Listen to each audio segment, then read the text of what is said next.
Aquaman Power Wave is finally here. After years of being delayed, it will open to the public on March 11th, 2023. But was it worth the wait? Let's get into the ride experience. The ride starts with a turntable out of the station. Now, I might just be going crazy, but there were some alright laterals during this turntable. Once that turntable locks into place, you have an LSM launch backwards. This launch was about as forceful as getting pushed on the swing at the park, so don't expect much out of it. This launch is over an airtime hill, which doesn't give much airtime on this pass, but it does on later passes. After that, you will slowly go over the splashdown section, but there's no water in it yet, so it's basically just fancy straight track. You barely go up the spike, and then you traverse the glorified straight track again. After that, you go into the launched airtime hill again, but this time the launch throws you into that airtime hill, which creates some pretty strong ejector. You then go into the front vertical spike, which is really floaty, and you fall back into that launched airtime hill. You hit this hill while accelerating to the coaster's max speed of 62.1 miles per hour, and because of that, the airtime feels like the ride is trying to throw you into the ionosphere. This is by far the best moment on the ride and is easily the best airtime moment in the entire park. After that, you go across the abnormally moist straight track and into the vertical spike. This is where you reach your max height of around 146.3 feet. I say around because Aquaman is a shuttle coaster, which means that it's not guaranteed that you'll actually go up 146.3 feet. Sometimes I saw the car go really high up, and other times it didn't. How high you go on the spike comes down to your cart's weight distribution. But while you're up on the spike, the floodgates open and the splashdown is filled with water. The train falls down the spike and hits the splashdown, which creates a massive wave. The size of this wave also relates to the car's weight distribution, so sometimes it creates a massive wave and other times it doesn't. This majorly affects how wet riders get as well. I rode twice and I was in the same seat both times. One time I got off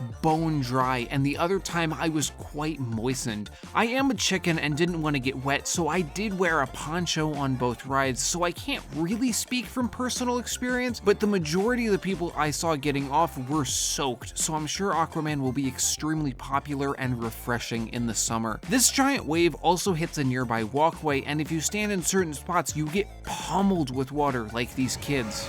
The splashdown also slows you down a bunch, so you crawl back into the turntable and into the station. The turntable made operations really good, and they sent trains quite quickly. Because the ride isn't actually open to the public until March 11th, I got my rides during a pass holder preview. Because how this preview was set up, there was no wait in the morning when I rode, so operations were not a problem for me. But later in the day, when it was open to everyone, it did accumulate a decent line. At the rate they were sending trains, I would imagine it moved quite quickly though. Before I give Aquaman a score, I just want to say that the restraints were an absolute godsend. They were really comfortable and never stapled me. Also, the coaster is smooth as a baby's bottom, which is a really weird analogy, but whatever. So for a final score, I'm gonna give Aquaman Power Wave an 8 out of 10. It's currently my number 3 at the park. Something else that's smooth is this transition to watch my video on Wicked Cyclone.